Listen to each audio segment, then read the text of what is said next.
ఢిల్లీలోని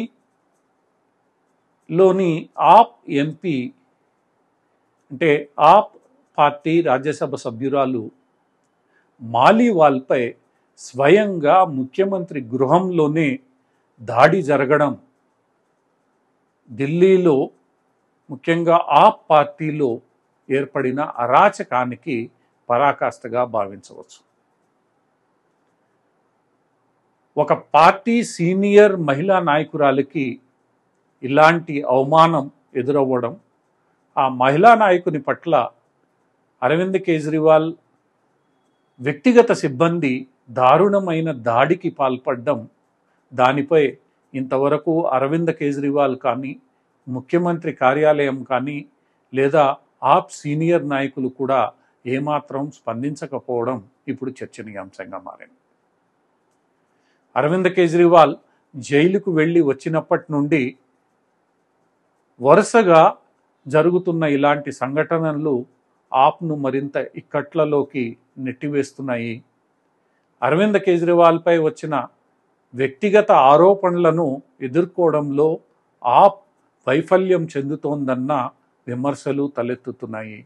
చివరకు అరవింద్ కేజ్రీవాల్ మరలా జైలుకు వెళ్ళని పరిస్థితుల్లో, అంటే జైలుకు తప్పక వెళ్లాల్సిన పరిస్థితుల్లో తదుపరి ముఖ్యమంత్రి ఎవరు అన్న దానిపై కీచులాటలు జోరుగా జరుగుతున్నాయని వస్తున్న వార్తలు నిజమనే ప్రజలు నమ్మే పరిస్థితి ఏర్పడుతోంది. అరవింద్ కేజ్రీవాల్ తర్వాత ఢిల్లీ ముఖ్యమంత్రి పదవిని చేపట్టాలని ఆప్లోని సీనియర్ నాయకులు ఉవ్విళ్ళూరుతుంటే, అరవింద్ కేజ్రీవాల్ మాత్రం తన భార్యని ముఖ్యమంత్రి పీఠంపై కూర్చోబెట్టాలన్న దిశగా పావులు కదులుపుతున్నట్లు, దీనిపై ఆ పార్టీలో తీవ్ర వ్యతిరేకత రేకెత్తినట్లు, ఈ వ్యతిరేకతను అణచివేయడానికే మాలీవాల్పై దాడి జరిగిందని విమర్శలు గుప్పిస్తున్నారు.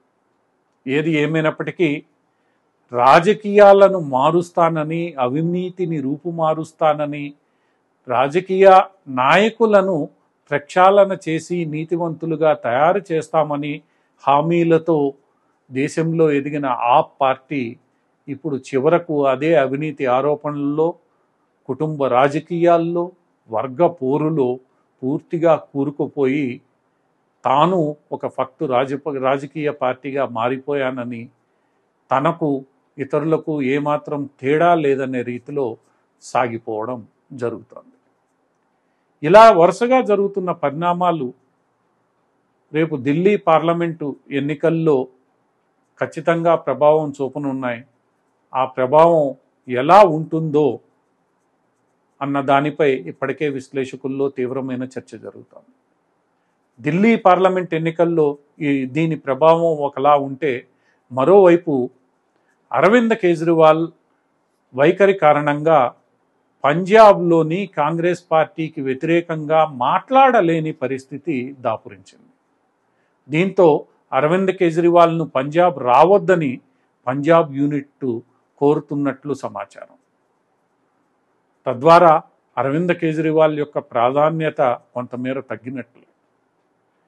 అరవింద్ కేజ్రీవాల్ ఏ అవినీతిపై పోరాటం అనే డిమాండ్తో ప్రాచుర్యం పొందారో ఈరోజు అదే ఉచ్చులో కూరుకుని పోయి ప్రజల దృష్టిలో కిందకి పడిపోతున్నారనే అనిపిస్తోంది.